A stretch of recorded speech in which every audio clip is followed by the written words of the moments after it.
Okay, so I just wanted to give a visual representation of what we've been talking about. I'm sure that you're used to using the dragger if you're here, so just bear with me if I'm going over stuff that you already know. So we're obviously going to start with our body weight. In this case, we're using a Neo, so I just chose 1,000. Also, we want to make sure that our tube is correct, just so that we have, if we're going to use tubing compensation, we have the ideal tube. We're going to go into our event settings. Now, ours typically is set into PC-AC-VG, and when we first turn the vent back on, a lot of times we have to go into other modes. This being a VA 500, we have 52,000 things we can choose from. So we're going to go in, we're going to choose our APRV. Now, in our particular case, I know that we've talked about auto release, which has been kind of a lifesaver for us, just time-wise. To get to that, you pull up your APRV, you go into your additional settings there. Hopefully you saw that.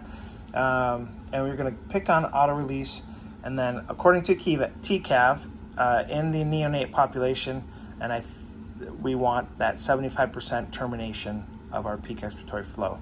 We set our T-low max roughly around 2.5 or 0.25, I mean, for a larger baby. Our micro preemies, we've been setting it as low as like around 0.2, just to ensure that we don't get crazy long T-lows. Turn that on. Again, we have the tubing compensation. To be honest with you, it can be on or it can be off. We have had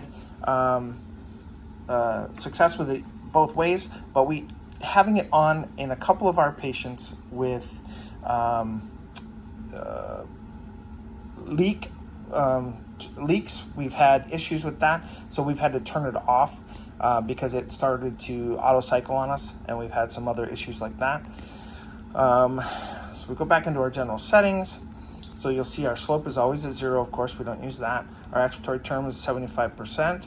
Our T low max at 0.25, and our P low again is at 0.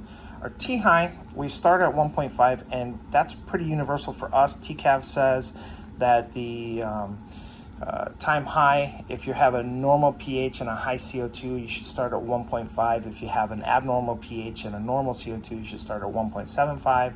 But we haven't done that, and I think it was pretty much a universal agreement when we started doing this to ensure that we had enough of until we had gases. To ensure that we had enough of CO2 removal, we pretty much universally start at 1.5 time high. P high, again, Crystal gave you several examples of how we come to that conclusion. You know, if I'm on a mean airway pressure of 12 on an oscillator, I'm probably going to start around 16 for my P high, depending on the baby and how it's looking. Anyway. Let's go into our start ventilation. We'll fire it up. Give it a second. So one of the things that we liked about the auto release was in the beginning, for example, the first case that I presented last year on that particular patient, I sat at his bedside for about 3 hours collecting and tweaking and making sure that my peak expiratory flow was in the right particular position. And we had really good success with that particular patient. And since then, and so for probably the first half of our patients, this is how we got our peak expiratory flows. We would execute a freeze. You go back, utilizing your paw and your flow, and you're going to find your lowest flow, which for us is 1.6 right there. And now I'm using my mean airway pressure up there, my paw, to watch my flow until I get a big inflection. See, I go from 2.6 to 3.2. If I take that 2.6 is where my inflection starts, so I'm going to take my 1.2 on my flow, and I'm going to divide that by my 1.6, which will put me right at that pretty 75%. Now, I'm using my fancy handy dandy little test lung, so obviously I'm going to get perfect waveforms every time. But with a human being, you have to do 3 or 4 or 5 calculations at a time, which really can eat up time in your day.